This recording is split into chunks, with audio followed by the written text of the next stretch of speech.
Phèdre de Racine. Les personnages sont les suivants. Thésée, fils d'Égée, roi d'Athènes. Phèdre, femme de Thésée, fille de Minos et de Pasiphaë. Hippolyte, fils de Thésée et d'Antiope, reine des Amazones. Aricie, princesse du sang royal d'Athènes. Théramène, gouverneur d'Hippolyte. Œnone, nourrice et confidente de Phèdre. Hymène, confidente d'Aricie. Panope, femme de la suite de Phèdre et des gardes. Acte 1er, scène première entre Hippolyte et Théramène. Hippolyte. Le dessein en est pris, je pars, chère Théramène, et quitte le séjour de l'aimable Trézène. Dans le doute mortel dont je suis agité, je commence à rougir de mon oisiveté. Depuis plus de 6 mois éloigné de mon père, j'ignore le destin d'une tête si chère, j'ignore jusqu'aux lieux qui le peuvent cacher. Théramène. Et dans quel lieu, Seigneur, l'allez-vous donc chercher? Déjà pour satisfaire à votre juste crainte, j'ai couru les 2 mers que sépare Corinthe. J'ai demandé Thésée au peuple de ses bords, où l'on voit l'Achéron se perdre chez les morts. J'ai visité l'Élide et laissant là le Ténare, passé jusqu'à la mer qui vit tomber Icare. Sur quel espoir nouveau, dans quels heureux climats, croyez-vous découvrir la trace de ses pas? Qui sait si le roi votre père veut que, de son absence, on sache le mystère? Et si, lorsqu'avec vous nous tremblons pour ces jours, tranquilles et nous cachant de nouvelles amours, ce héros n'attend point qu'une amante abusée? Hippolyte. Chère Théramène, arrête et respecte Thésée. De ses jeunes erreurs désormais revenu, par un indigne obstacle il n'est point retenu. Et fixant de ses vœux l'inconstance fatale, Phèdre depuis longtemps ne craint plus de rival. Enfin, en le cherchant je suivrai mon devoir, et je fuirai ces lieux que je n'ose plus voir. Théramène. Et depuis quand, Seigneur, craignez-vous la présence de ces paisibles lieux si chers à votre enfance, et dont je vous ai vu préférer le séjour au tumulte pompeux d'Athènes et de la cour? Quel péril, ou plutôt quel chagrin vous en chasse? Hippolyte. Cet heureux temps n'est plus, tout a changé de face, depuis que sur ces bords les dieux ont envoyé la fille de Minos et de Pasiphaë. Théramène. J'entends de vos douleurs la cause méconnue. Phèdre ici vous chagrine et blesse votre vue. Dangereuse marâtre, à peine elle vous vit, que votre exil d'abord signala son crédit. Mais sa haine sur vous autrefois attachée, ou s'est évanouie, ou s'est bien relâchée.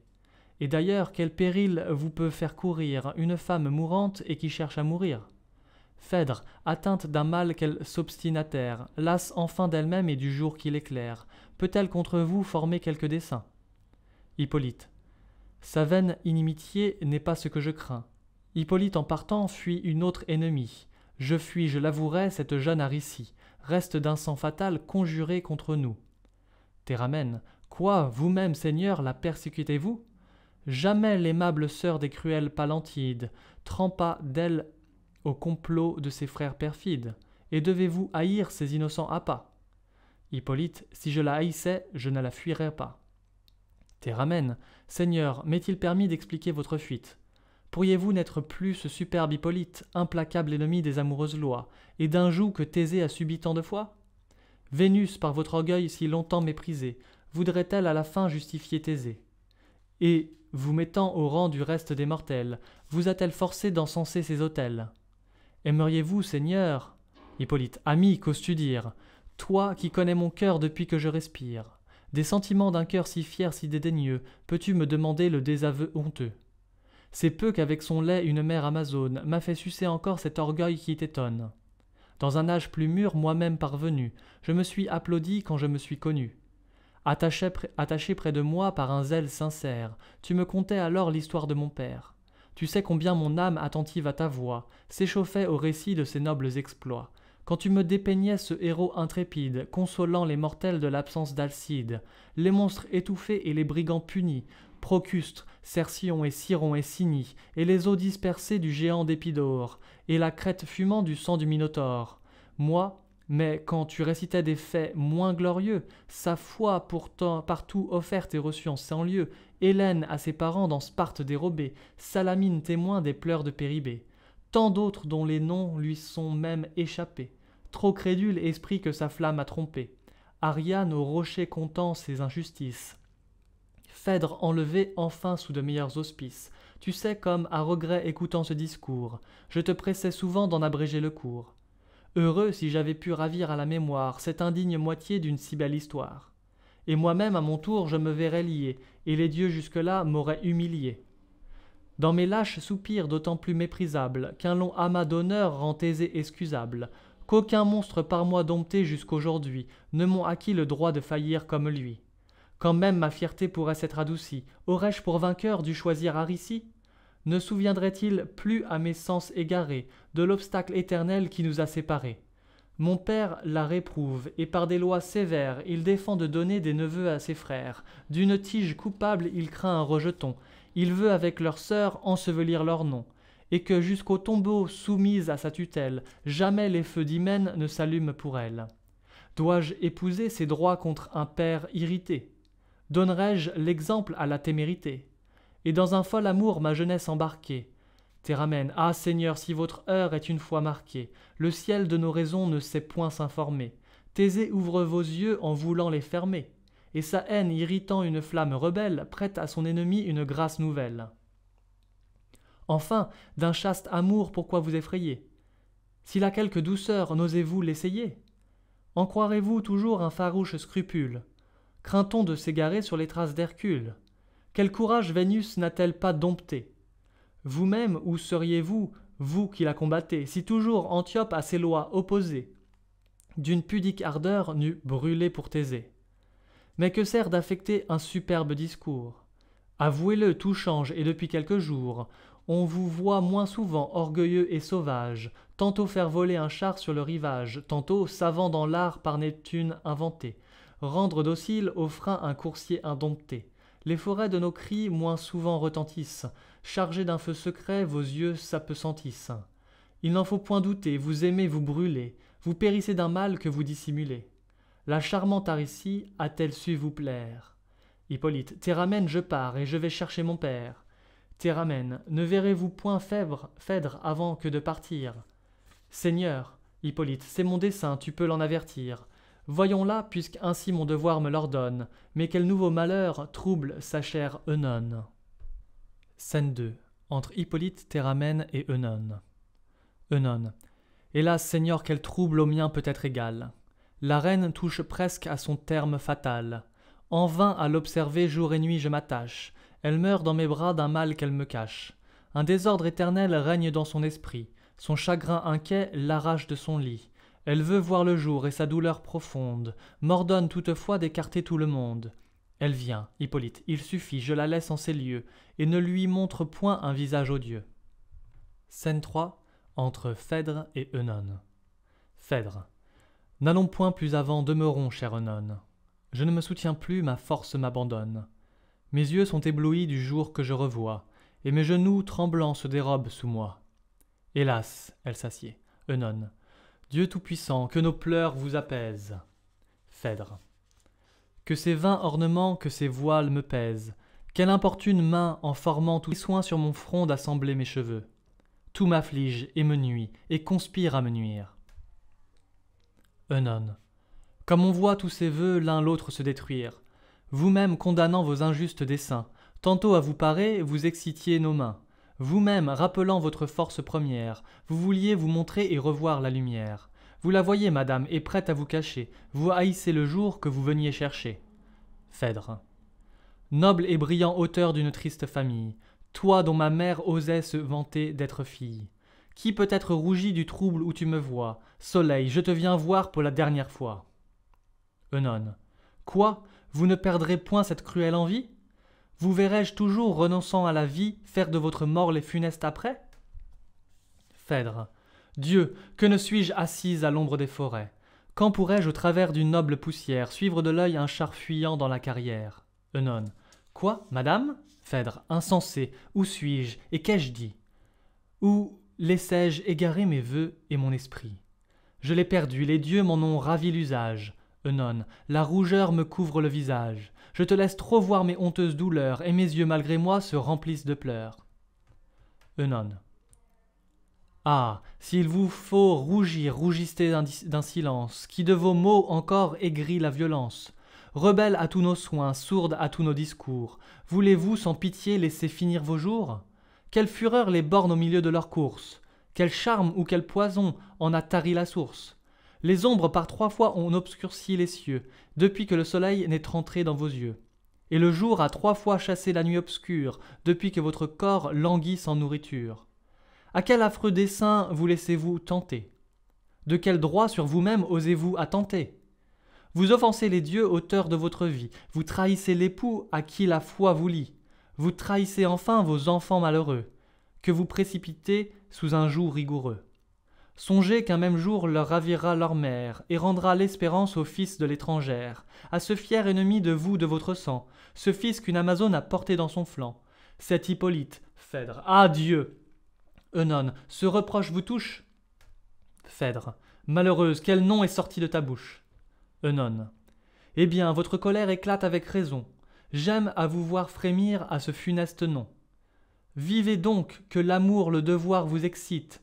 Vivez, ne souffrez pas que le fils d'une Scythe, accablant vos enfants d'un empire odieux, commande au plus beau sang de la Grèce et des dieux. Mais ne différez point, chaque moment vous tue. Réparez promptement votre force abattue, tandis que de vos jours prêts à se consumer, le flambeau dure encore et peut se rallumer. Phèdre, j'en ai trop prolongé la coupable durée. Œnone, quoi, de quelque remords êtes-vous déchiré? Quel crime a pu produire un trouble si pressant? Vos mains n'ont point trempé dans le sang innocent. Phèdre, grâce au ciel, mes mains ne sont point criminelles. Plus ô Dieu que mon cœur fût innocent comme elle. Œnone, et quel affreux projet avez-vous enfanté, dont votre corps encore doivent être épouvantés? Phèdre, je t'en ai dit assez, épargne-moi le reste. Je meurs pour ne point faire un aveu si funeste. Œnone, mourez donc et gardez un silence inhumain, mais pour fermer vos yeux cherchez une autre main. Quoiqu'il vous reste à peine une faible lumière, mon âme chez les morts descendra la première. 1000 chemins ouverts y conduisent toujours, et ma juste douleur choisira les plus courts. Cruelle, quand ma foi vous a-t-elle déçu? Songez-vous qu'en naissant mes bras vous ont reçu? Mon pays, mes enfants, pour vous j'ai tout quitté. Réserviez-vous ce prix à ma fidélité? Phèdre, quel fruit espères-tu de tant de violence? Tu frémiras d'horreur si je romps le silence. Œnone, et que me direz-vous qui ne cède, grand Dieu, à l'horreur de vous voir expirer à mes yeux? Phèdre, quand tu sauras mon crime et le sort qui m'accable, je n'en mourrai pas moins, j'en mourrai plus coupable. Œnone, madame, au nom des pleurs que pour vous j'ai versés, pour vos faibles genoux que je tiens embrassés, délivrez mon esprit de ce funeste doute. Phèdre, tu le veux, lève-toi. Œnone, parlez, je vous écoute. Phèdre, ciel, que lui vais-je dire, et par où commencer? Œnone, par de vaines frayeurs, cessez de m'offenser. Phèdre, ô haine de Vénus, ô fatale colère, dans quel égarement l'amour jeta ma mère? Œnone, oublions-les, madame, et qu'à tout l'avenir, un silence éternel cache ce souvenir. Phèdre, Ariane, ma sœur, de quel amour blessée, vous mourûtes au bord où vous fûtes laissée. Œnone, que faites-vous, madame, et quel mortel ennui contre tout votre sang vous anime aujourd'hui? Phèdre, puisque Vénus le veut de ce sang déplorable, je péris la dernière et la plus misérable. Œnone, aimez-vous? Phèdre, de l'amour j'ai toutes les fureurs. Œnone, pour qui? Phèdre, tu vas ouïr le comble des horreurs. J'aime, à ce nom fatal je tremble, je frissonne. J'aime, Œnone, qui? Phèdre, tu connais ce fils de l'Amazone, ce prince si longtemps par moi-même opprimé. Œnone, Hippolyte? Grand Dieu, Phèdre, c'est toi qui l'as nommé. Œnone, juste ciel, tout mon sang dans mes veines se glace. Ô désespoir, ô crime, ô déplorable race! Voyage infortuné, rivage malheureux, fallait-il approcher de tes bords dangereux? Phèdre, mon mal vient de plus loin, à peine au fils d'Égée. Sous les lois de l'hymen je m'étais engagé. Mon repos, mon bonheur semblaient être affermis. Athènes me montra mon superbe ennemi. Je le vis, je rougis, je pâlis à sa vue. Un trouble s'éleva dans mon âme éperdue.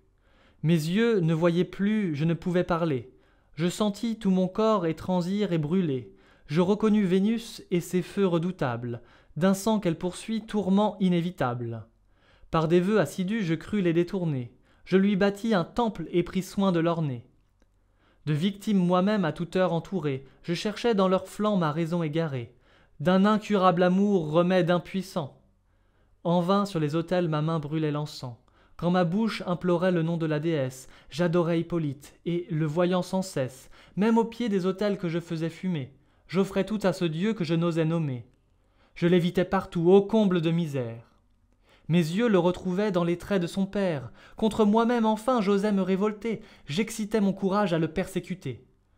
Pour bannir l'ennemi dont j'étais idolâtre, j'affectais les chagrins d'une injuste marâtre. Je pressais son exil et mes cris éternels l'arrachèrent du sein et des bras paternels. Je respirais Œnone, et, depuis son absence, mes jours moins agités coulaient dans l'innocence. Soumise à mon époux et cachant mes ennuis, de son fatal hymen je cultivais les fruits. Vaine précaution, cruelle destinée, par mon époux lui-même à Trézène amenée, j'ai revu l'ennemi que j'avais éloigné. Ma blessure, trop vive, aussitôt a saigné. Ce n'est plus une ardeur dans mes veines cachée, c'est Vénus tout entière à sa proie attachée. J'ai conçu pour mon crime une juste terreur, j'ai pris la vie en haine et ma flamme en horreur. Je voulais en mourant prendre soin de ma gloire, et dérober au jour une flamme si noire. Je n'ai pu soutenir tes larmes, tes combats. Je t'ai tout avoué, je ne m'en repens pas. Pourvu que, de ma mort respectant les approches, tu ne m'affliges plus par ta juste reproche, et que tes vains secours cessent de rappeler un reste de chaleur tout prêt à s'exhaler. Scène 4 entre Phèdre, Œnone et Panope. Panope. Je voudrais vous cacher une triste nouvelle, madame, mais il faut que je vous la révèle. La mort vous a ravi votre invisible époux, et ce malheur n'est plus ignoré que de vous. Œnone. Panope, que dis-tu? Panope, que la reine abusée en vain demande au ciel le retour de Thésée, et que par des vaisseaux arrivés dans le port, Hippolyte son fils vient d'apprendre sa mort. Phèdre. Ciel! Panope, pour le choix d'un maître Athènes se partage. Au prince votre fils l'un donne son suffrage. Madame, et de l'État l'autre oubliant les lois, au fils de l'étrangère ose donner sa voix. On dit même qu'au trône une brigue insolente veut placer Aricie et le sang de Palante. J'ai cru de ce péril vous devoir avertir. Déjà même Hippolyte est tout prêt à partir, et l'on craint, s'il paraît dans ce nouvel orage, qu'il n'entraîne après lui tout un peuple volage. Œnone. Panope, c'est assez, la reine qui t'entend ne négligera point cet avis important. Scène 5 entre Phèdre et Œnone. Œnone. Madame, je cessais de vous presser de vivre. Déjà même au tombeau je songeais à vous suivre. Pour vous en détourner je n'avais plus de voix, mais ce nouveau malheur vous prescrit d'autres lois. Votre fortune change et prend une autre face. Le roi n'est plus, madame, il faut prendre sa place. Sa mort vous laisse un fils à qui vous vous devez, esclave s'il vous perd et roi si vous vivez. Sur qui dans son malheur voulez-vous qu'il s'appuie? Ses larmes n'auront plus de main qui les essuie, et ses cris innocents portés jusqu'aux dieux iront contre sa mère irriter ses aïeux. Vivez, vous n'avez plus de reproches à vous faire, votre flamme devient une flamme ordinaire. Thésée, en expirant, vient de rompre les nœuds, qui faisaient tout le crime et l'horreur de vos feux.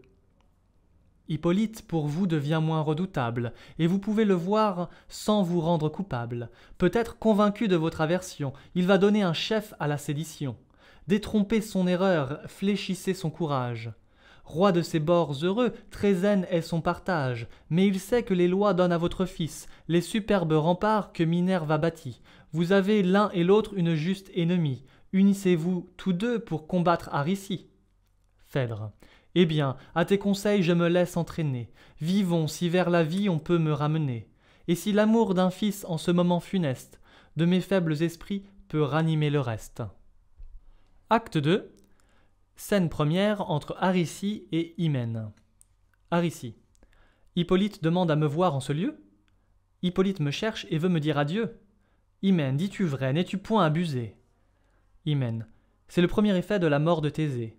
Préparez-vous, madame, à voir de tous côtés, voler vers vous les cœurs par Thésée écartés. Aricie, à la fin de son sort, est maîtresse, et bientôt à ses pieds verra toute la Grèce. Aricie. Ce n'est donc point, Hymen, un bruit mal affermi. Je sais être esclave et n'ai plus d'ennemis? Hymen. Non, madame, les dieux ne vous sont plus contraires, et Thésée a rejoint les mânes de vos frères. Aricie. Dit-on quelle aventure a terminé ses jours? Hymen. On sème de sa mort d'incroyables discours. On dit que, ravisseur d'une amante nouvelle, les flots ont englouti cet époux infidèle. On dit même, et ce bruit est partout répandu, qu'avec Pirithous aux enfers descendu, il a vu le Cocyte et les rivages sombres, et s'est montré vivant aux infernales ombres, mais qu'il n'a pu sortir de ce triste séjour, et repasser les bords qu'on passe sans retour. Aricie. Croirais-je qu'un mortel, avant sa dernière heure, peut pénétrer des morts la profonde demeure? Quel charme l'attirait sur ces bords redoutés? Hymen. Thésée est mort, madame, et vous seul en doutez? Athènes en gémit, Trézène en est instruite, et déjà pour son roi reconnaît Hippolyte. Phèdre, dans ce palais, tremblante pour son fils, de ses amis troublés demande les avis. Aricie. Et tu crois que, pour moi plus humain que son père, Hippolyte rendra ma chaîne plus légère, qu'il plaindra mes malheurs? Hymen. Madame, je le crois. Aricie. L'insensible Hippolyte est-il connu de toi? Sur quel frivole espoir penses-tu qu'il me plaigne, et respecte en moi seul un sexe qu'il dédaigne? Tu vois depuis quel temps il évite nos pas, et cherche tous les lieux où nous ne sommes pas. Hymen. Je sais de ses froideurs tout ce que l'on récite, mais j'ai vu près de vous ce superbe Hippolyte, et même en le voyant le bruit de sa fierté a redoublé pour lui ma curiosité. Sa présence à ce bruit n'a point paru répondre. Dès vos premiers regards, je l'ai vu se confondre. Ses yeux qui vainement voulaient vous éviter, déjà pleins de langueur, ne pouvaient vous quitter. Le nom d'amant peut-être offense son courage, mais il en a les yeux s'il n'en a le langage. Aricie. Que mon cœur, cher Hymen, écoute avidement un discours qui peut-être a peu de fondement. Ô toi qui me connais, te semblait-il croyable que le triste jouet d'un sort impitoyable, un cœur toujours nourri d'amertume et de pleurs, dût connaître l'amour et ses folles douleurs? Reste du sang d'un roi noble fils de la terre, je suis seul échappé aux fureurs de la guerre. J'ai perdu dans la fleur de leur jeune saison 6 frères, quel espoir d'une illustre maison. Le fer moissonna tout et la terre humectée, but à regret le sang des neveux d'Érectée. Tu sais depuis leur mort quelle sévère loi défend à tous les Grecs de soupirer pour moi. On craint que de la sœur les flammes téméraires ne raniment un jour la cendre de ses frères.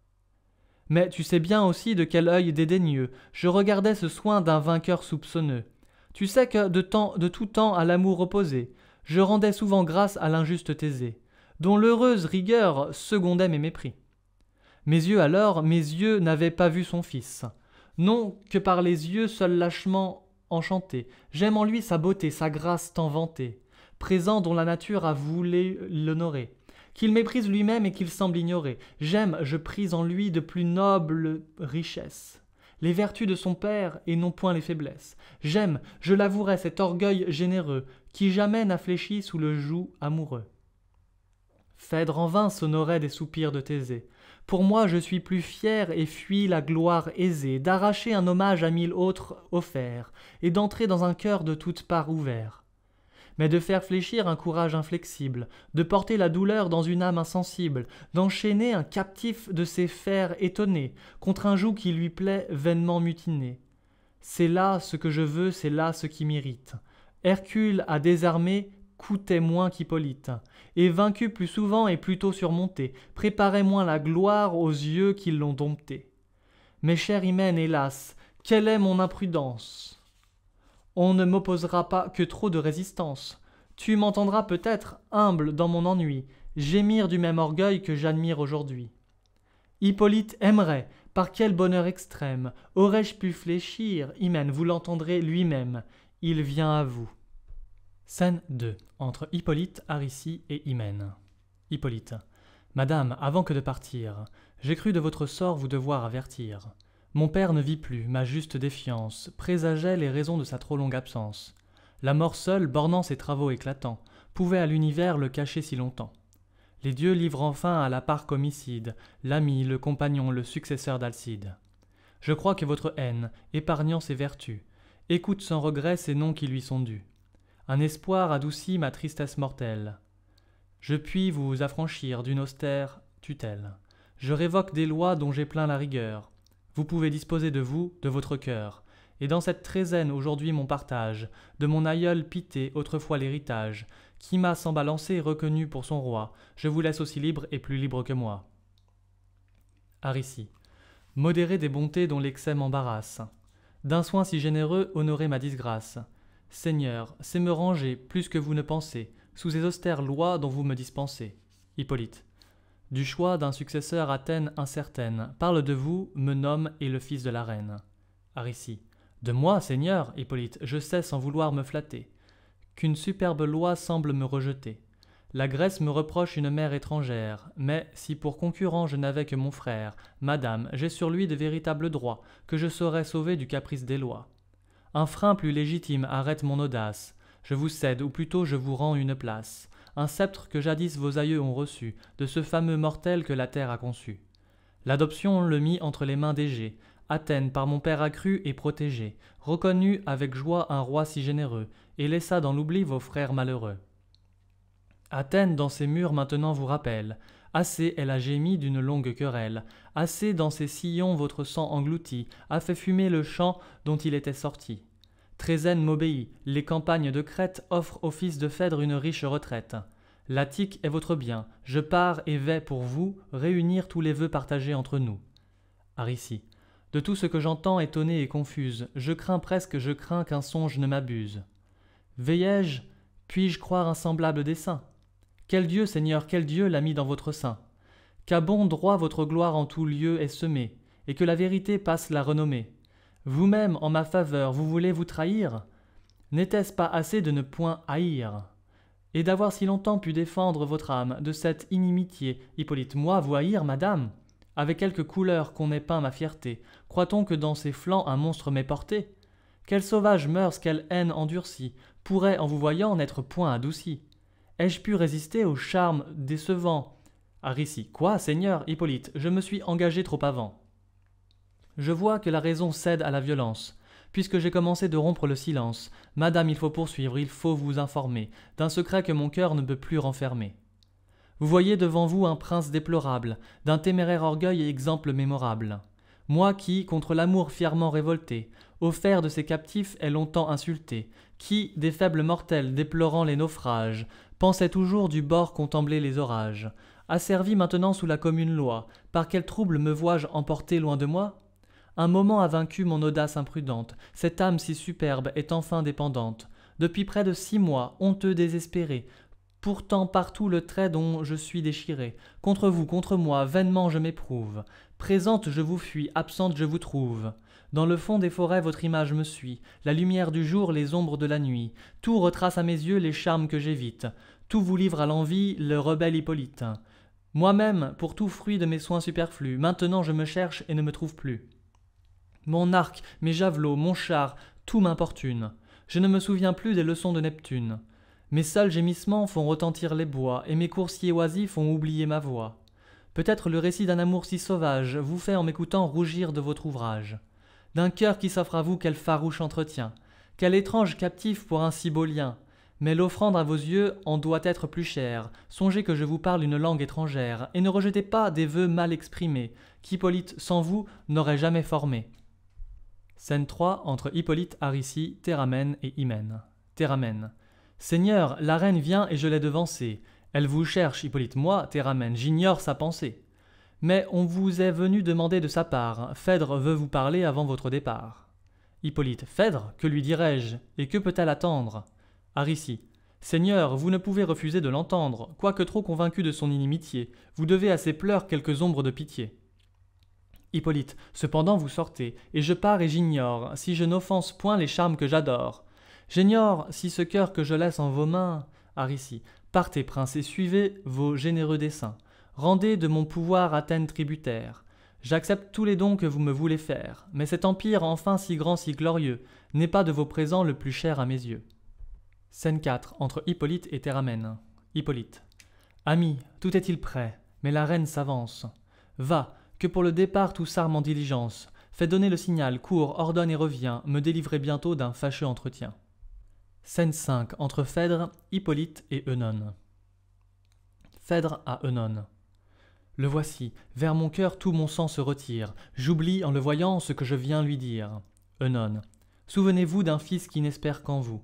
Phèdre. On dit qu'un prompt départ vous éloigne de nous, Seigneur. À vos douleurs je viens joindre mes larmes. Je vous viens pour un fils expliquer mes alarmes. Mon fils n'a plus de père, et le jour n'est pas loin, qui de ma mort encore doit le rendre témoin. Déjà 1000 ennemis attaquent son enfance, vous seul pouvez contre eux embrasser sa défense.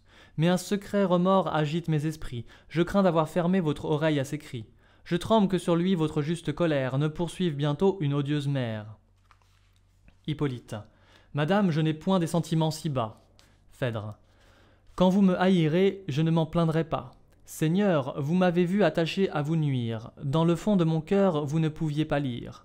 À votre inimitié, j'ai pris soin de m'offrir. Au bord que j'habitais, je n'ai pu vous souffrir. En public, en secret, contre vous déclarer. J'ai voulu par des mères en être séparé. J'ai même défendu par une expresse loi qu'on osât prononcer votre nom devant moi. Si pourtant à l'offense on mesure la peine, si la haine peut seule attirer votre haine, jamais femme ne fut plus digne de pitié, et moins digne, Seigneur, de votre inimitié. Hippolyte. Des droits de ses enfants une mère jalouse pardonne rarement au fils d'une autre épouse. Madame, je le sais, les soupçons importuns sont d'un second hymen les fruits les plus communs. Tout autre aurait pour moi pris les mêmes ombrages, et j'en aurais peut-être essuyé plus d'outrages. Phèdre. Ah, Seigneur, que le ciel, j'ose ici l'attester, de cette loi commune a voulu m'excepter. Qu'un soin bien indifférent me trouble et me dévore. Hippolyte. Madame, il n'est pas temps de vous troubler encore. Peut-être votre époux voit encore le jour. Le ciel peut à nos pleurs accorder son retour. Neptune le protège, et ce Dieu tutélaire ne sera pas en vain imploré par mon père. Phèdre. On ne voit point deux fois le rivage des morts, Seigneur, puisque Thésée a vu les sombres bords. En vain vous espérez qu'un Dieu vous le renvoie, et l'avare Achéron ne lâche point sa proie. Que dis-je? Il n'est point mort puisqu'il respire en vous. Toujours devant mes yeux, je crois voir mon époux. Je le vois, je lui parle, et mon cœur... Je m'égare. Seigneur, ma folle ardeur malgré moi se déclare. Hippolyte. Je vois de votre amour l'effet prodigieux. Tout mort qu'il est, Thésée est présent à vos yeux. Toujours de son amour votre âme est embrasée. Phèdre. Oui, prince, je languis, je brûle pour Thésée. Je l'aime, non point tel que l'ont vu les enfers, volage, adorateur de 1000 objets divers, qui va du dieu des morts déshonorer la couche, mais fidèle, mais fier, et même un peu farouche, charmant, jeune, traînant tous les cœurs après soi, tel qu'on dépeint nos dieux, ou tel que je vous vois. Il avait votre port, vos yeux, votre langage, cette noble pudeur colorait son visage, lorsque de notre crête il traversa les flots, digne sujet des vœux des filles de Minos. Que faisiez-vous alors? Pourquoi sans Hippolyte? Des héros de la Grèce assembla-t-il l'élite? Pourquoi trop jeune encore ne pûtes-vous alors entrer dans le vaisseau qui le mit sur nos bords? Par vous aurait péri le monstre de la Crète, malgré tous les détours de sa vaste retraite. Pour en développer l'embarras incertain, ma sœur du fil fatal eût armé votre main. Mais non, dans ce dessein je l'aurais devancé. L'amour m'en eût d'abord inspiré la pensée. C'est moi, prince, c'est moi dont l'utile secours vous eût du labyrinthe enseigné les détours. Que de soins m'eût coûté cette tête charmante. Un fils n'eût point assez rassuré votre amante, compagne du péril qu'il vous fallait chercher. Moi-même devant vous j'aurais voulu marcher. Et Phèdre au labyrinthe avec vous descendu, se serait avec vous retrouvé ou perdu. Hippolyte. Dieu, qu'est-ce que j'entends? Madame, oubliez-vous que Thésée est mon père et qu'il est votre époux? Phèdre. Et sur quoi jugez-vous que j'en perds la mémoire? Prince, aurais-je perdu tout le soin de ma gloire? Hippolyte. Madame, pardonnez, j'avoue, en rougissant, que j'accusais à tort un discours innocent. Ma honte ne peut plus soutenir votre vue, et je vais, Phèdre, ah cruel, tu m'as trop entendu. Je t'en ai dit assez pour te tirer d'erreur. Eh bien, connais donc Phèdre et toute sa fureur. J'aime, ne pense pas qu'au moment que je t'aime, innocente à mes yeux, je m'approuve moi-même, ni que du fol amour qui trouble ma raison, ma lâche complaisance ait nourri le poison. Objet infortuné des vengeances célestes, je m'abhorre encore plus que tu ne me détestes. Les dieux m'en sont témoins, ces dieux qui dans mon flanc ont allumé le feu fatal à tout mon sang. Ces dieux qui se sont fait une gloire cruelle de séduire le cœur d'une faible mortelle. Toi-même en ton esprit rappelle le passé, c'est peu de t'avoir fui, cruel, je t'ai chassé. J'ai voulu te paraître odieuse, inhumaine, pour mieux te résister j'ai cherché ta haine. De quoi m'ont profité mes inutiles soins? Tu me haïssais plus, je ne t'aimais pas moins. Tes malheurs te prêtaient encore de nouveaux charmes. J'ai langui, j'ai séché dans les feux, dans les larmes. Il suffit de tes yeux pour t'en persuader, si tes yeux un moment pouvaient me regarder. Que dis-je? Cet aveu que je te viens de faire, cet aveu si honteux, le crois-tu volontaire? Tremblante pour un fils que je n'osais trahir, je te venais prier de ne le point haïr. Faible projet d'un cœur trop plein de ce qu'il aime. Hélas, je ne t'ai pu parler que de toi-même. Venge-toi, punis-moi d'un odieux amour, digne fils du héros qui t'a donné le jour. Délivre l'univers d'un monstre qui t'irrite. La veuve de Thésée ose aimer Hippolyte. Crois-moi, ce monstre affreux ne doit point échapper. Voilà mon cœur, c'est là que ta main doit frapper. Impatient déjà d'expier son offense, au devant de ton bras je le sens qui s'avance. Frappe, ou si tu le crois indigne de tes coups, si ta haine m'envie un supplice si doux, ou si d'un sang trop vil ta main serait trempée, au défaut de ton bas, prête-moi ton épée. Donne, Œnone. Que faites-vous, madame, juste Dieu? Mais on vient, évitez des témoins odieux. Venez, rentrez, fuyez une honte certaine. Scène 6, entre Hippolyte et Théramène. Théramène. Est-ce Phèdre qui fuit ou plutôt qu'on entraîne? Pourquoi, Seigneur, pourquoi ces marques de douleur? Je vous vois sans épée, interdit, sans couleur. Hippolyte. Théramène, fuyons, ma surprise est extrême. Je ne puis sans horreur me regarder moi-même. Phèdre. Mais non, grand Dieu, qu'en un profond oubli, cet horrible secret demeure enseveli. Théramène. Si vous voulez partir, la voile est préparée. Mais Athènes, Seigneur, c'est déjà déclaré. Ses chefs ont pris les voies de toutes ces tribus. Votre frère l'emporte et Phèdre a le dessus. Hippolyte. Phèdre? Théramène. Un héros chargé des volontés d'Athènes, de l'État en ses mains, vient remettre les rênes. Son fils est roi, Seigneur. Hippolyte. Dieu, qui la connaissait. Est-ce donc sa vertu que vous récompensez? Théramène. Cependant, un bruit sourd veut que le roi respire. On prétend que Thésée a paru dans l'Épire. Mais moi, qui l'y cherchais, Seigneur, je sais trop bien. Hippolyte. N'importe, écoutons tout et ne négligeons rien. Examinons ce bruit, remontons à sa source. S'il ne mérite pas d'interrompre ma course, partons, et quelque prix qu'il en puisse coûter. Mettons le sceptre aux mains dignes de le porter. Acte 3, scène première entre Phèdre et Œnone. Phèdre. Ah, que l'on porte ailleurs les honneurs qu'on m'envoie. Importune, peux-tu souhaiter qu'on me voie? De quoi viens-tu flatter mon esprit désolé? Cache-moi bien plus tôt, je n'ai que trop parlé. Mes fureurs au dehors ont osé se répandre. J'ai dit ce que jamais on ne devait entendre. Ciel, comme il m'écoutait, par combien de détours l'insensible a longtemps éludé mes discours. Comme il ne respirait qu'une retraite prompte, et combien sa rougeur a redoublé ma honte. Pourquoi détournais-tu mon funeste dessein? Hélas, quand son épée allait chercher mon sein, a-t-il pâli pour moi? Me l'a-t-il arraché? Il suffit que ma main l'ait une fois touché, je l'ai rendu horrible à ses yeux inhumains, et ce faire malheureux profanerait ses mains. Œnone. Ainsi dans vos malheurs ne songeant qu'à vous plaindre, vous nourrissez un feu qu'il vous faudrait éteindre. Ne vaudrait-il pas mieux, digne sang de Minot, dans de plus nobles soins chercher votre repos, contre un ingrat qui plaît recourir à la fuite, régner et de l'étal embrasser la conduite? Phèdre. Moi, régner, moi ranger un état sous ma loi, quand ma faible raison ne règne plus sur moi? Lorsque j'ai de mes sens abandonné l'empire, quand sous un joug honteux à peine je respire, quand je me meurs, Œnone, fuyez, Phèdre, je ne le puis quitter. Œnone, vous l'osâtes bannir, vous n'osez l'éviter? Phèdre, il n'est plus temps, il sait mes ardeurs insensées. De l'austère pudeur les bornes sont passées. J'ai déclaré ma honte aux yeux de mon vainqueur, et l'espoir malgré moi s'est glissé dans mon cœur. Toi-même rappelant ma force défaillante, et mon âme déjà sur mes lèvres errantes, par tes conseils flatteurs tu m'as su ranimer, tu m'as fait entrevoir que je pouvais l'aimer. Œnone, hélas, de vos malheurs, innocente ou coupable, de quoi pour vous sauver n'étais-je point capable. Mais si jamais l'offense irrita vos esprits, pouvez-vous d'un superbe oublier les mépris? Avec quels yeux cruels sa rigueur obstinée vous laissait à ses pieds peu sans faux prosterné? Que son farouche orgueil le rendait odieux, que Phèdre en ce moment n'avait-elle mes yeux? Phèdre. Œnone, il peut quitter cet orgueil qui te blesse. Nourri dans les forêts, il en a la rudesse. Hippolyte, endurci par de sauvages lois, entend parler d'amour pour la première fois. Peut-être sa surprise a causé son silence, et nos plaintes peut-être ont trop de violence. Œnone, songez qu'une barbare en son sein l'a formée. Phèdre, quoique cite et barbare, elle a pourtant aimé.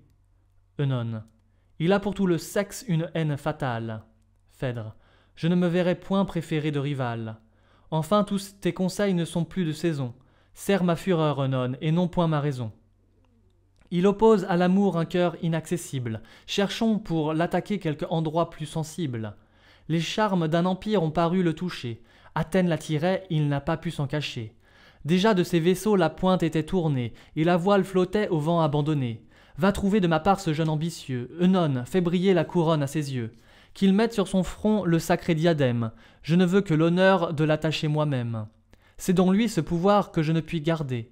Il instruira mon fils dans l'art de commander. Peut-être il voudra bien lui tenir lieu de père. Je mets sous son pouvoir et le fils et la mère. Pour le fléchir, enfin, tente tous les moyens. Tes discours trouveront plus d'accès que les miens. Presse, pleure, gémis, peins-lui Phèdre mourante. Ne rougis point de prendre une voix suppliante. Je t'avouerai de tout, je n'espère qu'en toi. Va, j'attends ton retour pour disposer de moi. Scène 2. Phèdre, seul. Ô toi qui vois la honte où je suis descendu, implacable Vénus, suis-je assez confondu? Tu ne saurais plus loin pousser ta cruauté. Ton triomphe est parfait, tous tes traits ont porté. Cruel, si tu veux une gloire nouvelle, attaque un ennemi qui te soit plus rebelle. Hippolyte te fuit, et bravant ton courroux, jamais à tes autels n'a fléchi les genoux. Ton nom semble offenser ses superbes oreilles. Déesse, venge-toi, nos causes sont pareilles. Qui l'aime, mais déjà tu reviens sur tes pas. Œnone, on me déteste, on ne t'écoute pas? Scène 3 entre Phèdre et Œnone. Œnone. Il faut d'un vain amour étouffer la pensée. Madame, rappelez votre vertu passée. Le roi qu'on a cru mort va paraître à vos yeux. Thésée est arrivé, Thésée est en ces lieux. Le peuple pour le voir court et se précipite. Je sortais par votre ordre et cherchais Hippolyte, lorsque jusqu'au ciel 1000 cris est lancé. Phèdre, mon époux est vivant, Œnone, c'est assez. J'ai fait l'indigne aveu d'un amour qui l'outrage. Il vit, je ne veux pas en savoir davantage. Œnone. Quoi? Phèdre, je te l'ai prédit, mais tu n'as pas voulu. Sur mes justes remords, tes pleurs ont prévalu. Je mourrais ce matin digne d'être pleuré. J'ai suivi tes conseils, je meurs déshonoré. Œnone, vous mourrez? Phèdre, juste ciel, qu'ai-je fait aujourd'hui? Mon époux va paraître et son fils avec lui. Je verrai le témoin de ma flamme adultère. Observez de quel front j'ose aborder son père. Le cœur gros de soupirs qu'il n'a point écouté. L'œil humide de pleurs par l'ingrat rebuté. Penses-tu que, sensible à l'honneur de Thésée, il lui cache l'ardeur dont je suis embrasé? Laissera-t-il trahir et son peuple et son roi? Pourra-t-il contenir l'horreur qu'il a pour moi? Il se tairait en vain, je sais mes perfidies, Œnone, et ne suis point de ces femmes hardies qui, goûtant dans le crime une tranquille paix, ont su se faire un front qui ne rougit jamais. Je connais mes fureurs, je les rappelle toutes. Il me semble déjà que ces murs, que ces voûtes vont prendre la parole et, prêts à m'accuser, attendent mon époux pour le désabuser. Mourons, de tant d'horreur qu'un trépas me délivre. Est-ce un malheur si grand que de cesser de vivre? La mort aux malheureux ne cause point d'effroi. Je ne crains que le nom que je laisse après moi. Pour mes tristes enfants, quel affreux héritage! Le sang de Jupiter doit enfler leur courage, mais quelque juste orgueil qu'inspire un sang si beau. Le crime d'une mère est un pesant fardeau. Je tremble qu'un discours, hélas, trop véritable, un jour ne leur reproche une mère coupable. Je tremble qu'opprimés de ce poids odieux, l'un ni l'autre jamais n'ose lever les yeux. Œnone. Il n'en faut point douter, je les plains l'un et l'autre. Jamais crainte ne fut plus juste que la vôtre. Mais à de tels affronts, pourquoi les exposer? Pourquoi contre vous-même allez-vous déposer? C'en est fait, on dira que Phèdre, trop coupable, de son époux trahi, fuit l'aspect redoutable. Hippolyte est heureux qu'aux dépens de vos jours. Vous-même, en expirant, appuyez ces discours. À votre accusateur, que pourrais-je répondre? Je serais devant lui trop facile à confondre. De son triomphe affreux, je le verrai jouir, et compter votre honte à qui voudra l'ouïr. Ah, que plutôt du ciel la flamme me dévore! Mais ne me trompez point, vous est-il cher encore? De quel œil voyez-vous ce prince audacieux? Phèdre, je le vois comme un monstre effroyable à mes yeux. Œnone, pourquoi donc lui céder une victoire entière? Vous le craignez, osez l'accuser la première, du crime dont il peut vous charger aujourd'hui. Qui vous démentira? Tout parle contre lui, son épée en vos mains heureusement laissée, votre trouble présent, votre douleur passée, son père par vos cris dès longtemps prévenu, et déjà son exil par vous-même obtenu. Phèdre, moi, que j'ose opprimer et noircir l'innocence? Œnone, mon zèle n'a besoin que de votre silence. Tremblante comme vous, j'en sens quelque remords. Vous me verriez plus prompte à affronter 1000 morts. Mais puisque je vous perds sans ce triste remède, votre vie est pour moi d'un prix à qui tout cède. Je parlerai. Thésée, aigri par mes avis, bornera sa vengeance à l'exil de son fils. Un père, en punissant madame, est toujours père. Un supplice léger suffit à sa colère. Mais le sang innocent dut-il être versé? Que ne demande point votre honneur menacé? C'est un trésor trop cher pour oser le commettre. Quelque loi qu'il vous dicte, il faut vous y soumettre. Madame, et pour sauver votre honneur combattu, il faut immoler tout et même la vertu. On vient, je vois Thésée. Phèdre, ah, je vois Hippolyte. Dans ses yeux insolents, je vois ma perte écrite. Fais ce que tu voudras, je m'abandonne à toi. Dans le trouble où je suis, je ne puis rien pour moi. Scène 4. Entre Thésée, Phèdre, Hippolyte, Théramène et Œnone. Thésée. La fortune à mes yeux cesse d'être opposée. Madame, est dans vos bras, mais... Phèdre, arrêtez, Thésée. Et ne profanez point des transports si charmants. Je ne mérite plus ces doux empressements. Vous êtes offensé, la fortune jalouse n'a pas en votre absence épargné votre épouse. Indigne de vous plaire et de vous approcher. Je ne dois désormais songer qu'à me cacher. Scène 5. Entre Thésée, Hippolyte et Théramène. Thésée. Quel est l'étrange accueil qu'on fait à votre père, mon fils. Hippolyte. Phèdre peut seul expliquer ce mystère.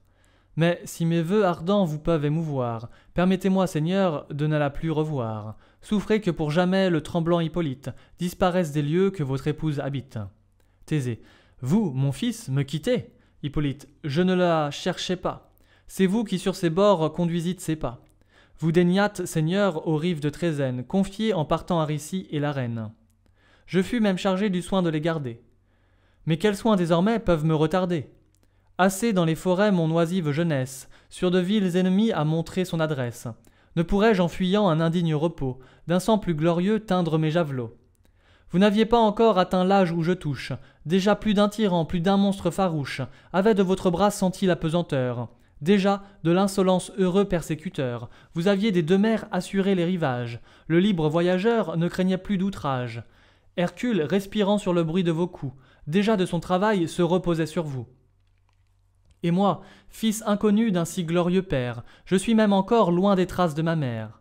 Souffrez que mon courage ose enfin s'occuper, souffrez si quelque monstre a pu vous échapper, que j'apporte à vos pieds sa dépouille honorable, ou que d'un beau trépas la mémoire durable, éternisant des jours si noblement finis, prouve à tout l'univers que j'étais votre fils. Thésée. Que vois-je? Quelle horreur dans ces lieux répandus, fait fuir devant mes yeux ma famille éperdue. Si je reviens si craint et si peu désiré, ô ciel, de ma prison pourquoi m'as-tu tiré? Je n'avais qu'un ami, son imprudente flamme, du tyran de l'Épire allait ravir la femme. Je servais à regret ses desseins amoureux, mais le sort irrité nous aveuglait tous deux. Le tyran m'a surpris sans défense et sans armes. J'ai vu Pirithous, triste objet de mes larmes, livré par ce barbare à des monstres cruels, qu'il nourrissait du sang des malheureux mortels. Moi-même il m'enferma dans des cavernes sombres, lieux profonds et voisins de l'empire des ombres. Les dieux, après 6 mois, enfin m'ont regardé. J'ai su tromper les yeux par qui j'étais gardé. D'un perfide ennemi j'ai purgé la nature, à ces monstres lui-même a servi de pâture. Et lorsqu'avec transport je pense m'approcher de tout ce que les dieux m'ont laissé de plus cher, que dis-je, quand mon âme à soi-même rendue vient se rassasier d'une si chère vue, je n'ai pour tout accueil que des frémissements. Tout fuit, tout se refuse à mes embrassements, et moi-même éprouvant la terreur que j'inspire, je voudrais être encore dans les prisons des pires. Parlez, Phèdre se plaint que je suis outragé. Qui m'a trahi? Pourquoi ne suis-je pas vengé? La Grèce, à qui mon bras fut tant de fois utile, a-t-elle au criminel accordé quelque asile? Vous ne répondez point, mon fils, mon propre fils, est-il d'intelligence avec mes ennemis? Entrons, c'est trop garder un doute qui m'accable. Connaissons à la fois le crime et le coupable. Que Phèdre explique enfin le trouble où je la vois. Scène 6. Hippolyte et Théramène. Hippolyte. Où tendait ce discours qui m'a glacé d'effroi? Phèdre, toujours en proie à sa fureur extrême, veut-elle s'accuser et se perdre elle-même? Dieu, que dira le roi? Quel funeste poison l'amour a répandu sur toute sa maison. Moi-même plein d'un feu que sa haine réprouve. Quel il m'a vu jadis et quel il me retrouve. De noirs pressentiments viennent m'épouvanter, mais l'innocence enfin n'a rien à redouter. Allons, cherchons ailleurs par quelle heureuse adresse je pourrais de mon père émouvoir la tendresse, et lui dire un amour qu'il peut vouloir troubler, mais que tout son pouvoir ne saurait ébranler. Acte 4, scène première entre Thésée et Œnone. Thésée. Ah, qu'est-ce que j'entends? Un traître, un téméraire, préparait cet outrage à l'honneur de son père. Avec quelle rigueur, destin tu me poursuis? Je ne sais où je vais, je ne sais où je suis. Ô tendresse, ô bonté trop mal récompensée, projet audacieux, détestable pensée, pour parvenir au but de ces noirs amours, l'insolent de la force empruntait le secours. J'ai reconnu le fer, instrument de sa rage, ce fer dont je l'armais pour un plus noble usage. Tous les liens du sang n'ont pu le retenir, et Phèdre différait à le faire punir. Le silence de Phèdre épargnait le coupable. Œnone. Phèdre épargnait plutôt un père déplorable, honteuse du dessein d'un amant furieux, et du feu criminel qu'il a pris dans ses yeux. Phèdre mourait, Seigneur, et sa main meurtrière éteignait de ses yeux l'innocente lumière. J'ai vu lever le bras, j'ai couru la sauver. Moi seul à votre amour j'ai su la conserver. Et plaignant à la fois son trouble et vos alarmes, j'ai servi malgré moi d'interprète à ses larmes. Thésée. Le perfide, il n'a pu s'empêcher de pâlir. De crainte en m'abordant, je l'ai vu tressaillir. Je me suis étonné de son peu d'allégresse. Ses froids embrassements ont glacé ma tendresse. Mais ce coupable amour dont il est dévoré, dans Athènes déjà s'était-il déclaré? Œnone, Seigneur, souvenez-vous des plaintes de la reine. Un amour criminel causa toute sa haine. Thésée, et ce feu dans Trézène a donc recommencé? Œnone, je vous ai dit, Seigneur, tout ce qui s'est passé. C'est trop laisser la reine à sa douleur mortelle. Souffrez que je vous quitte et me range auprès d'elle. Scène 2 entre Thésée et Hippolyte. Thésée. Ah, le voici, grand Dieu, à ce noble maintien, quel œil ne serait pas trompé comme le mien? Faut-il que sur le front d'un profane adultère brille de la vertu le sacré caractère? Et ne devrait-on pas, à des signes certains, reconnaître le cœur des perfides humains? Hippolyte. Puis-je vous demander quel funeste nuage, Seigneur, a pu troubler votre auguste visage? N'osez-vous confier ce secret à ma foi? Thésée. Perfide, oses-tu bien te montrer devant moi? Monstre, qu'a trop longtemps épargné le tonnerre, reste impur des brigands dont j'ai purgé la terre, après que le transport d'un amour plein d'horreur, jusqu'au lit de ton père, a porté ta fureur, tu m'oses présenter une tête ennemie. Tu parais dans des lieux pleins de ton infamie, et ne vas pas chercher sous un ciel inconnu, des pays où mon nom ne soit point parvenu. Fuis, traître, ne viens point braver ici ma haine, et tenter un courroux que je retiens à peine. C'est bien assez pour moi de l'opprobre éternel, d'avoir pu mettre au jour un fils si criminel, sans que ta mort encore honteuse à ma mémoire, de mes nobles travaux vienne souiller la gloire. Fuis, et si tu veux qu'un châtiment soudain t'ajoute au scélérat qu'a puni cette main, prends garde que jamais l'astre qui nous éclaire ne te voie en ces lieux mettre un pied téméraire. Fuis, dis-je, et sans retour précipitant tes pas, de ton horrible aspect purge tous mes états. Et toi, Neptune, et toi, si jadis mon courage d'infâmes assassins nettoya ton rivage, souviens-toi que pour prix de mes efforts heureux, tu promis d'exaucer le premier de mes vœux. Dans les longues rigueurs d'une prison cruelle, je n'ai point imploré ta puissance immortelle. Avare du secours que j'attends de tes soins, mes vœux t'ont réservé pour de plus grands besoins. Je t'implore aujourd'hui, venge un malheureux père. J'abandonne ce traître à toute ta colère. Étouffe dans son sang ses désirs effrontés. Thésée à tes fureurs connaîtra tes bontés. Hippolyte. D'un amour criminel, Phèdre accuse Hippolyte? Un tel excès d'horreur rend mon âme interdite. Tant de coups imprévus m'accablent à la fois, qu'ils m'ôtent la parole et m'étouffent la voix. Thésée. Traître, tu prétendais qu'en un lâche silence, Phèdre ensevelirait ta brutale insolence. Il fallait, en fuyant, ne pas abandonner le fer qui dans ses mains aide à te condamner. Ou plutôt il fallait, comblant ta perfidie, lui ravir tout d'un coup la parole et la vie. Hippolyte. D'un mensonge si noir justement irrité, je devrais faire ici parler la vérité. Seigneur, mais je supprime un secret qui vous touche. Approuvez le respect qui me ferme la bouche, et, sans vouloir vous-même augmenter vos ennuis, examinez ma vie et songez qui je suis. Quelques crimes toujours précèdent les grands crimes. Quiconque a pu franchir les bornes légitimes peut violer enfin les droits les plus sacrés. Ainsi que la vertu, le crime a ses degrés, et jamais on n'a vu la timide innocence passer subitement à l'extrême licence. Un jour seul ne fait point d'un mortel vertueux, un perfide assassin, un lâche incestueux. Élevé dans le sein d'une chaste héroïne, je n'ai point de son sang démenti l'origine. Pitée, estimée, sage entre tous les humains, daigna m'instruire encore au sortir de ses mains. Je ne veux point me peindre avec trop d'avantage, mais si quelque vertu m'est tombée en partage, Seigneur, je crois surtout avoir fait éclater la haine des forfaits qu'on ose m'imputer. C'est par là qu'Hippolyte est connu dans la Grèce. J'ai poussé la vertu jusqu'à la rudesse. On sait de mes chagrins l'inflexible rigueur. Le jour n'est pas plus pur que le fond de mon cœur, et l'on veut qu'Hippolyte ait pris d'un feu profane. Thésée. Oui, c'est ce même orgueil lâche qui te condamne. Je vois de tes froideurs le principe odieux, Phèdre seul charmait tes impudiques yeux, et pour tout autre objet ton âme indifférente dédaignait de brûler d'une flamme innocente. Hippolyte. Non, mon père, ce cœur, c'est trop vous le sceller, n'a point d'un chaste amour dédaigné de brûler. Je confesse à vos pieds ma véritable offense. J'aime, il est vrai, malgré votre défense. Aricie, à ses lois, tient mes vœux asservis. La fille de Palante a vaincu votre fils. Je l'adore, et mon âme à vos ordres rebelle ne peut ni soupirer ni brûler que pour elle. Thésée. Tu l'aimes? Ciel, mais non, l'artifice est grossier. Tu te feins criminel pour te justifier. Hippolyte. Seigneur, depuis 6 mois je l'évite et je l'aime. Je venais en tremblant vous le dire à vous-même. Et quoi, de votre erreur rien ne vous peut tirer? Par quel affreux serment faut-il vous rassurer? Que la terre, le ciel, que toute la nature, Thésée. Toujours les scélérats ont recours au parjure. Cesse, et m'épargne un importun discours, si ta fausse vertu n'a point d'autre secours. Hippolyte. Elle vous paraît fausse et pleine d'artifice. Phèdre, au fond de son cœur, me rend plus de justice. Thésée. Ah, que ton impudence excite mon courroux. Hippolyte.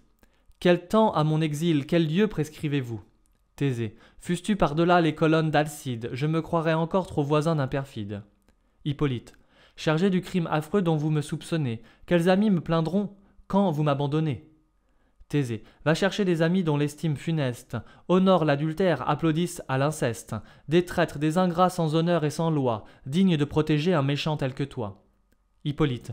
Vous me parlez toujours d'inceste et d'adultère.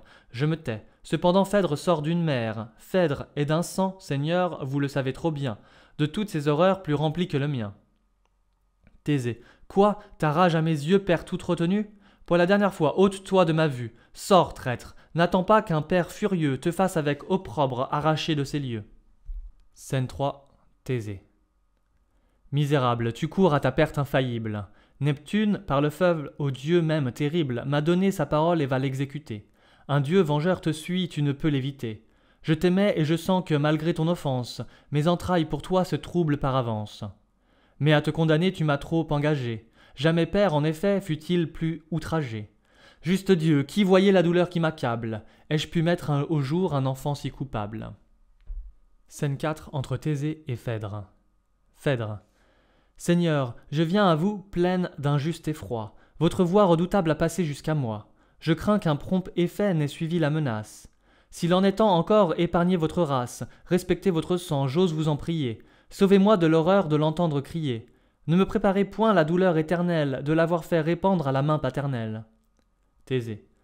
Non, madame, en mon sang ma main n'a point trempé, mais l'ingrat toutefois ne m'est point échappé. Une immortelle main de sa perte est chargée. Neptune me la doit et vous serez vengé. Phèdre. Neptune vous la doit? Quoi, vos vœux hérités? Thésée. Quoi, craignez-vous déjà qu'ils ne soient écoutés? Joignez-vous bien plutôt à mes vœux légitimes. Dans toute leur noirceur, retracez-moi ces crimes. Échauffez mes transports trop lents, trop retenus. Tous ces crimes encore ne vous sont point connus. Sa fureur contre vous se répand en injures. Votre bouche, dit-il, est pleine d'impostures. Il soutient qu'Aricie a son cœur à sa foi. Qu'il l'aime, Phèdre. Quoi, Seigneur? Thésée, il l'a dit devant moi. Mais je sais rejeter un frivole artifice. Espérons de Neptune une prompte justice. Je vais moi-même encore au pied de ses autels, le presser d'accomplir ses serments immortels. Scène 5. Phèdre.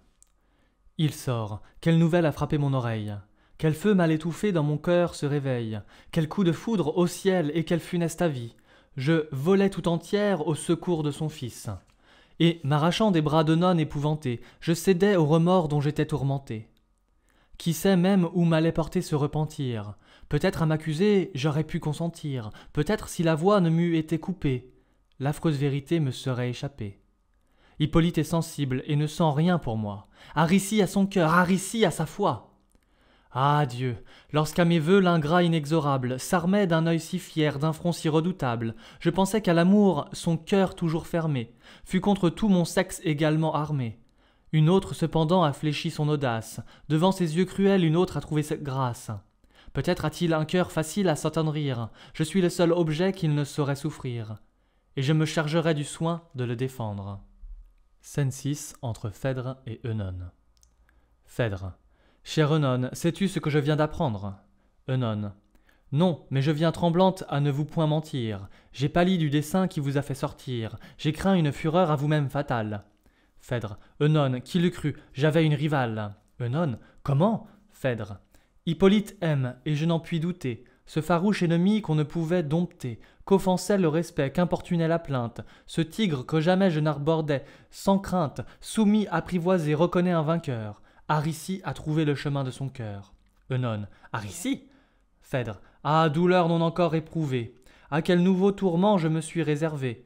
Tout ce que j'ai souffert, mes craintes, mes transports, la fureur de mes feux, l'horreur de mes remords, et d'un cruel refus l'insupportable injure, n'était qu'un faible essai du tourment que j'endure. Ils s'aiment, par quel charme ont-ils trompé mes yeux? Comment se sont-ils vus? Depuis quand? Dans quel lieu? Tu le savais, pourquoi me laissais-tu séduire? De leur furtive ardeur ne pouvais-tu m'instruire? Les a-t-on vus souvent se parler, se chercher? Dans le fond des forêts allaient-ils se cacher?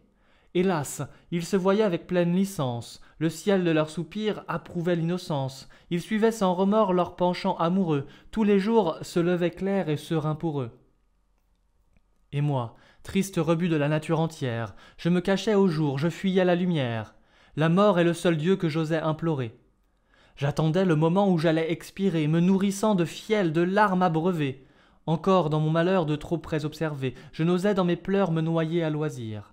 Je goûtais en tremblant ce funeste plaisir.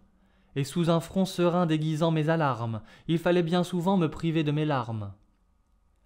Œnone, quels fruits recevront-ils de leurs vaines amours? Ils ne se verront plus, Phèdre, ils s'aimeront toujours. Au moment que je parle, ah, mortelle pensée! Ils bravent la fureur d'une amante insensée. Malgré ce même exil qui va les écarter, ils font 1000 serments de ne se point quitter. Non, je ne puis souffrir un bonheur qui m'outrage. Œnone, prends pitié de ma jalouse rage. Il faut perdre Aricie, il faut de mon époux, contre un sang odieux réveiller le courroux. Qu'il ne se borne pas à des peines légères. Le crime de la sœur passe celui des frères. Dans mes jaloux transports, je le veux implorer. Que fais-je? Où ma raison se va-t-elle égarer? Moi, jalouse, et Thésée est celui que j'implore. Mon époux est vivant et moi je brûle encore. Pour qui? Quel est le cœur où prétendent mes vœux? Chaque mot sur mon front fait dresser mes cheveux. Mes crimes désormais ont comblé la mesure. Je respire à la fois l'inceste et l'imposture. Mes homicides, mains promptes à me venger, dans le sang innocent brûlent de se plonger. Misérable, et je vis et je soutiens la vue de ce sacré soleil dont je suis descendu. J'ai pour aïeul le Père et le Maître des dieux. Le ciel, tout l'univers est plein de mes aïeux. Où me cacher? Fuyons dans la nuit infernale. Mais que dis-je? Mon Père y tient l'urne fatale. Le sort, dit-on, l'a mise en ses sévères mains. Minos juge aux enfers tous les pâles humains. Ah, combien frémira son ombre épouvantée lorsqu'il verra sa fille à ses yeux présentée, contrainte d'avouer tant de forfaits divers et des crimes peut-être inconnus aux enfers. Que diras-tu, mon père, à ce spectacle horrible? Je crois voir de ta main tomber l'urne terrible. Je crois te voir cherchant un supplice nouveau, toi-même de ton sang devenir le bourreau. Pardonne, un Dieu cruel a perdu ta famille. Reconnais sa vengeance aux fureurs de ta fille. Hélas, du crime affreux dont la honte me suit, jamais mon triste cœur n'a recueilli le fruit. Jusqu'au dernier soupir de malheur poursuivi, je rends dans les tourments une pénible vie. Œnone. Repoussez, madame, une injuste terreur. Regardez d'un autre œil une excusable erreur. Vous aimez, on ne peut vaincre sa destinée. Par un charme fatal vous fûtes entraîné. Est-ce donc un prodige inouï parmi nous? L'amour n'a-t-il encore triomphé que de vous? La faiblesse aux humains n'est que trop naturelle. Mortels, subissez le sort d'une mortelle. Vous vous plaignez d'un joug imposé dès longtemps. Les dieux mêmes, les dieux de l'Olympe habitant, qui d'un bruit si terrible épouvante les crimes, ont brûlé quelquefois de feu illégitime. Phèdre. Qu'entends-je? Quel conseil ose-t-on me donner? Ainsi donc jusqu'au bout tu veux m'empoisonner. Malheureuse, voilà comment tu m'as perdue. Au jour que je fuyais, c'est toi qui m'as rendue. Tes prières m'ont fait oublier mon devoir. J'évitais Hippolyte et tu me l'as fait voir. De quoi te chargeais-tu? Pourquoi ta bouche impie a-t-elle, en l'accusant, osé noircir sa vie? Il en mourra peut-être et d'un père insensé. Le sacrilège veut peut-être est exaucé. Je ne t'écoute plus, va-t'en, monstre exécrable. Va, laisse-moi le soin de mon sort déplorable. Puisse le juste ciel dignement te payer. Et puisse ton supplice à jamais effrayer tous ceux qui, comme toi, par de lâches adresses, des princes malheureux nourrissent les faiblesses, les poussent au penchant où leur cœur est enclin, et leur ose du crime aplanir le chemin. Détestable flatteur, présent le plus funeste, que puisse faire au roi la colère céleste. Eunon, seul. Ah Dieu, pour la servir j'ai tout fait, tout quitté. Et j'en reçois ce prix, je l'ai bien mérité. Acte 5, scène première entre Hippolyte, Aricie et Hymen. Aricie. Quoi, vous pouvez vous taire en ce péril extrême? Vous laissez dans l'erreur un père qui vous aime? Cruel, si de mes pleurs méprisant le pouvoir, vous consentez sans peine à ne plus me revoir. Partez, séparez-vous de la triste Aricie, mais du moins en partant assurez votre vie. Défendez votre honneur d'un reproche honteux et forcez votre père à révoquer ses vœux. Il en est temps encore. Pourquoi, par quel caprice, laissez-vous le champ libre à votre accusatrice? Éclaircissez Thésée, Hippolyte, et, que n'ai-je point dit? Ai-je dû mettre au jour l'opprobre de son lit? Devais-je, en lui faisant un récit trop sincère, d'une indigne rougeur couvrir le front d'un père? Vous seul avez percé ce mystère odieux. Mon cœur pour s'épancher n'a que vous et les dieux. Je n'ai pu vous cacher, juger si je vous aime, tout ce que je voulais me cacher à moi-même. Mais songez sous quel sceau je vous l'ai révélé, oubliez s'il se peut que je vous ai parlé. Madame, et que jamais une bouche si pure ne s'ouvre pour conter cette horrible aventure. Sur l'équité des dieux osons-nous confier. Ils ont trop d'intérêt à me justifier, et Phèdre, tôt ou tard de son crime puni, n'en saurait éviter la juste ignominie. C'est l'unique respect que j'exige de vous. Je permets tout le reste à mon libre courroux. Sortez de l'esclavage où vous êtes réduite. Osez me suivre, osez accompagner ma fuite. Arrachez-vous d'un lieu funeste et profané, où la vertu respire un air empoisonné. Profitez pour cacher votre prompte retraite de la confusion que ma disgrâce y jette. Je vous puis, de la fuite assurer les moyens. Vous n'avez jusqu'ici de garde que les miens. De puissants défenseurs prendront notre querelle. Argos nous tend les bras et Sparte nous appelle. À nos amis communs portons nos justes cris. Ne souffrons pas que Phèdre, assemblant nos débris, du trône paternel nous chasse l'un et l'autre. Et promettre à son fils ma dépouille et la vôtre. L'occasion est belle, il la faut embrasser. Quelle peur vous retient, vous semblez balancer. Votre seul intérêt m'inspire cette audace. Quand je suis tout de feu, d'où vous vient cette glace? Sur les pas d'un banni craignez-vous de marcher? Aricie. Hélas, qu'un tel exil, Seigneur, me serait cher. Dans quel ravissement à votre sort lié, du reste des mortels je vivrais oublié. Mais n'étant point uni par un lien si doux, me puis-je avec honneur dérober avec vous? Je sais que sans blesser l'honneur le plus sévère, je me puis affranchir des mains de votre père. Ce n'est point m'arracher du sein de mes parents, et la fuite est permise à qui fuit ses tyrans. Mais vous m'aimez, Seigneur, et ma gloire à l'armée. Hippolyte. Non, non, j'ai trop de soin de votre renommée. Un plus noble dessein m'amène devant vous. Fuyez vos ennemis et suivez votre époux. Libres dans nos malheurs, puisque le ciel l'ordonne, le don de notre foi ne dépend de personne.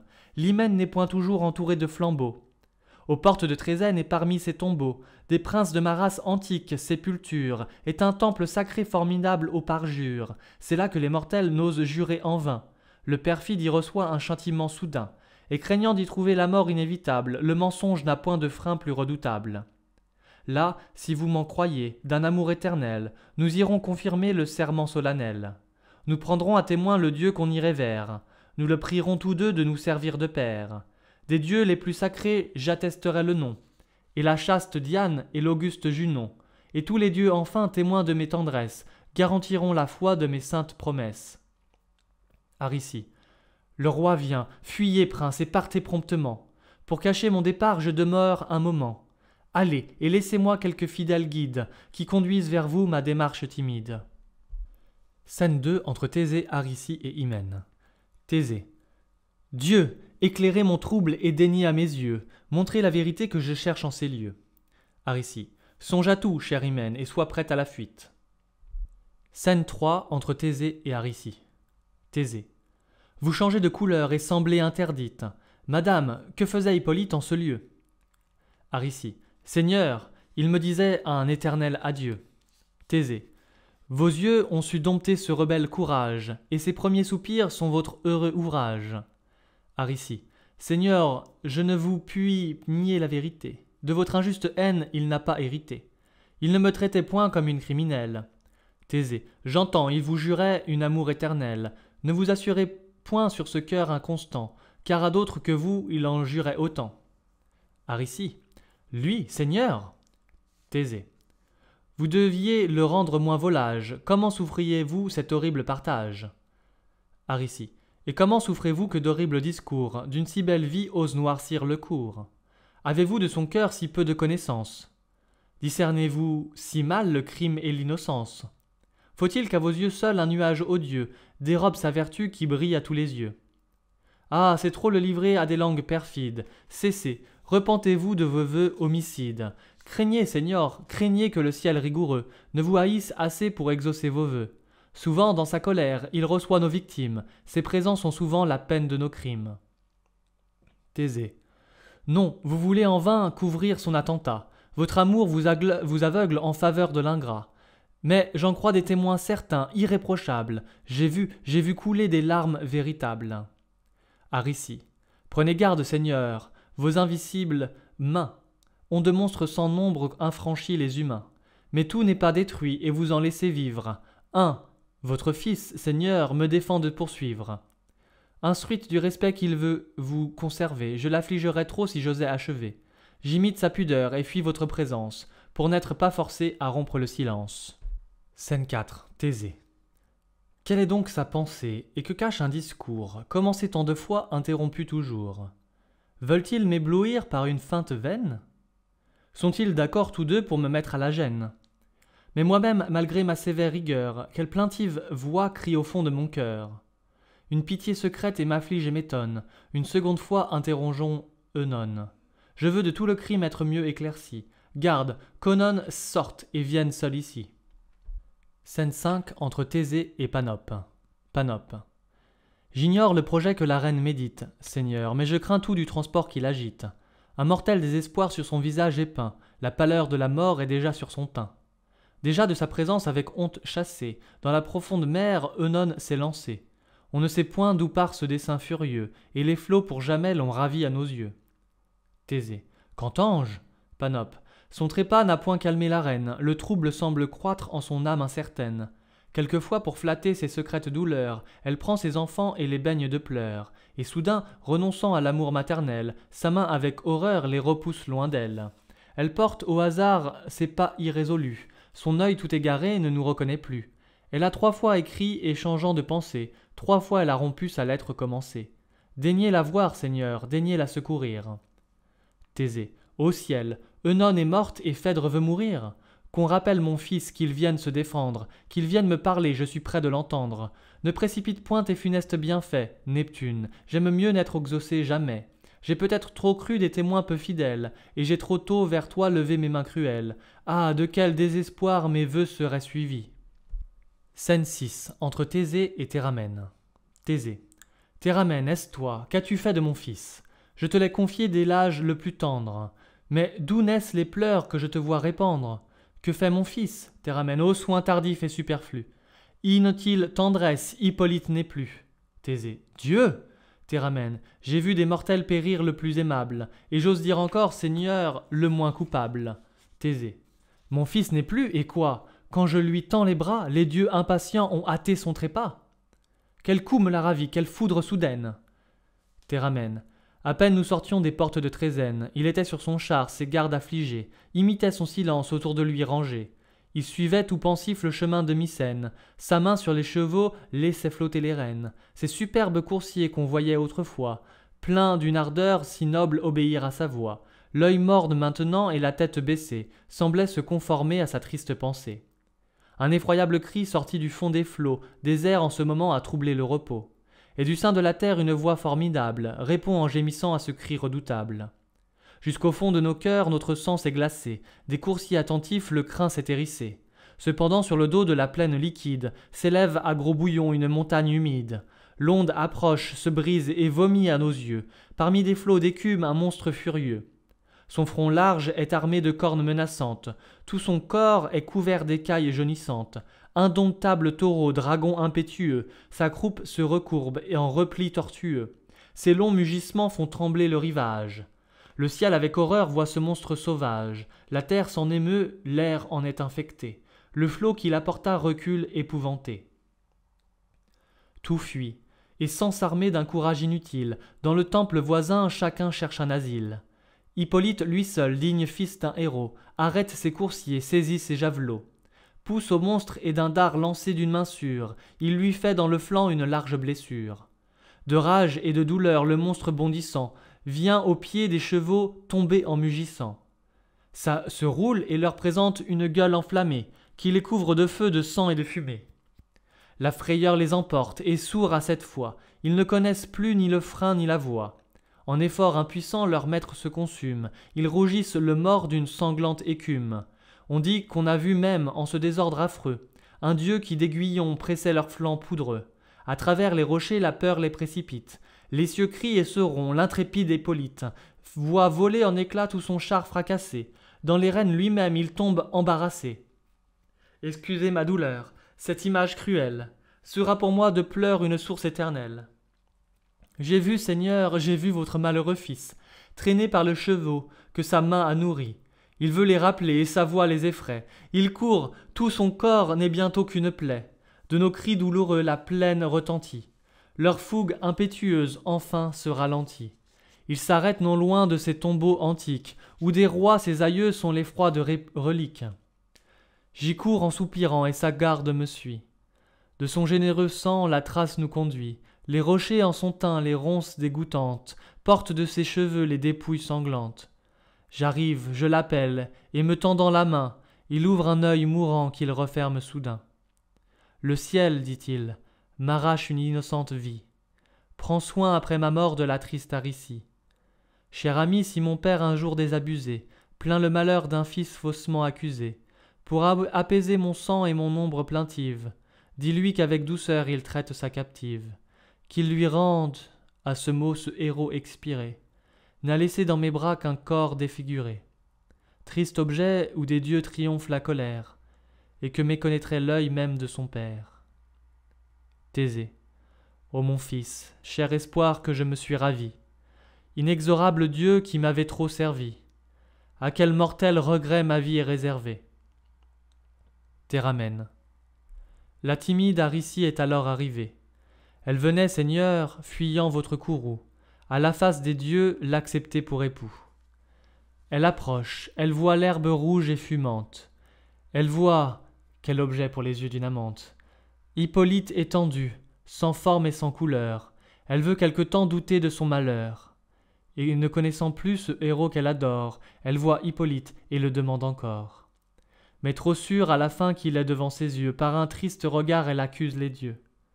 Et froide, gémissante et presque inanimée, aux pieds de son amant elle tombe pâmée. Hymen est auprès d'elle, Hymen tout en pleurs, la rappelle à la vie ou plutôt aux douleurs. Et moi je suis venu, détestant la lumière, vous dire d'un héros la volonté dernière, et m'acquitter, Seigneur, du malheureux emploi, dont son cœur expirant s'est reposé sur moi. Mais j'aperçois venir sa mortelle ennemie. Scène 7. Entre Thésée, Phèdre, Théramène, Panope et les gardes. Thésée. Eh bien, vous triomphez, mon fils est sans vie. Ah, que j'ai lieu de craindre et qu'un cruel soupçon, l'excusant dans mon cœur, m'alarme avec raison. Mais madame, il est mort, prenez votre victime, jouissez de sa perte, injuste ou légitime. Je consens que mes yeux soient toujours abusés. Je le crois criminel puisque vous l'accusez. Son trépas à mes pleurs offre assez de matière, sans que j'aille chercher d'odieuses lumières, qui, ne pouvant le rendre à ma juste douleur, peut-être ne ferait qu'accroître mon malheur. Laissez-moi, loin de vous et loin de ce rivage, de mon fils déchiré fuir la sanglante image. Confus, persécuté d'un mortel souvenir, de l'univers entier, je voudrais me bannir. Tout semble s'élever contre mon injustice, l'éclat de mon nom même augmente mon supplice, moins connu des mortels, je me cacherai mieux. Je hais jusqu'aux soins dont m'honorent les dieux, et je m'en vais pleurer leurs faveurs meurtrières, sans plus les fatiguer d'inutiles prières. Quoiqu'ils fissent pour moi leur funeste bonté, ne me sauraient payer de ce qu'ils m'ont ôté. Phèdre. Non, Thésée, il faut rompre un injuste silence. Il faut à votre fils rendre son innocence.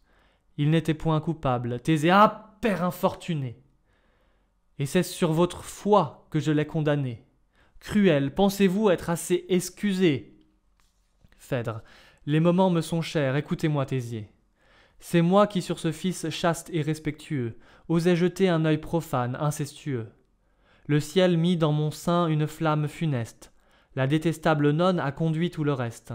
Elle a craint qu'Hippolyte, instruit de ma fureur, ne découvrît un feu qui lui faisait horreur.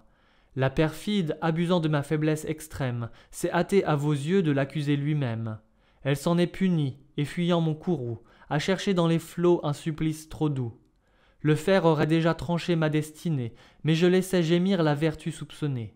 J'ai voulu, devant vous, exposant mes remords, par un chemin plus lent descendre chez les morts. J'ai fait couler dans mes brûlantes veines un poison que Médée apporta dans Athènes. Déjà jusqu'à mon cœur le venin parvenu, dans ce cœur expirant jette un froid inconnu.